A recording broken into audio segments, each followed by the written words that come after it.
Yeah, finally they got some. I expected a chorus of boos the minute I said her name. You ladies are sleeping. Wow. Thanks, guys. Princess! Yeah, I am a princess today. Thank you. It is my 23rd birthday today, and this is maybe the last year I can wear a crown and pull it off. Maybe I'm pushing it actually today. So I was thinking about like birthday reflections, right? So I think that when you're a baby, right, that's a great idea. Have your baby blow all over your cake and spit on it with their baby germs before you eat it. They don't even know how to blow, right? They just spit. They don't know the difference between blowing and like just spitting. So that's baby Kelly's birthday. And then a couple years later in middle school, right? So I grew up in Florida, so Disney was kind of a big place to go for your birthday. So I remember waiting outside the line for Tower of Terror and not going on that ride because it's terrifying.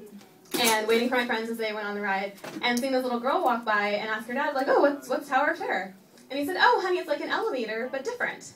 And I was like, oh, that girl's going to have a weird childhood.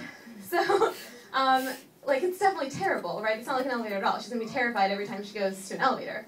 And then I thought, what other things is she going to be terrified of in life? So, oh, Daddy, what's frozen yogurt? I was like, ice cream, but different. No way is she going to eat that. Thanks, Monica. So today I had an interview, actually, for my job. I got an interview for promotion, and that was today's. Thanks, Sam. That was today's birthday. And so I was thinking, like, what makes people more nervous, right? Like an interview or a date? I don't know. Like, I think I'm probably more nervous on dates because I've been on a lot more interviews than dates. I would say. I don't know what that says about me. But they're pretty similar, right? Like, I think they both start online. Like, you saw somebody's profile, and you wanted to see more of them. That's how interviews start. That's how dating starts. And then if you do meet somebody in person, right, at a career fair or bar, in the other case, there's some flirting that goes on to get to the next step, I think. Except instead of, like, you know, rubbing his arm and laughing at his jokes that clearly aren't funny, you compliment his company's stock price and their green initiatives. And that, in the business world, is what we call dirty talk. Okay, so then I think after the initial like contact, you stalk somebody on LinkedIn. I think that's the next step in the dating/interviewing process. And I'm probably the only one that stalks my dates on LinkedIn.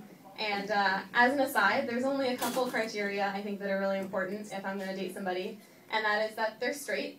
That's really tough when you get halfway through and you're like, ah. And then that they don't live at home anymore, right? And I think they need to have like 100 connections on LinkedIn. It's kind of a deal breaker. So I think then after the LinkedIn conversation, then maybe have some meet and greets in person, and then before you know it, it's time to meet the parents/managers. And if all goes well, then I think you kind of enter into a contractual relationship of sorts, and that can be an actual contract to work, or in the relationship stage, a marriage, right? And those are eventually going to end, right? So in a divorce, probably, or you go work for another company. So I have to think about what my life would be like in a movie. And so today, I think that my life would have been, I wanted to be like 16 Candles, right? Except my parents remembered my birthday. I don't have like an Asian exchange student living with me. And Jake Ryan's not waiting outside, unfortunately. So it was more like Office Space, right? Because I had that interview and I had kind of the efficiency meeting with the Bobs. So I think on the day that I divorce my company, should that ever happen, and I'm sure my boss is going to watch this, I think it'd be a lot like Jerry Maguire meets Mrs. Doubtfire, in that I would try to steal all the clients I can, then get escorted away by police, and then dress up like an old lady to sneak back in and spy on them. And that's my set, guys.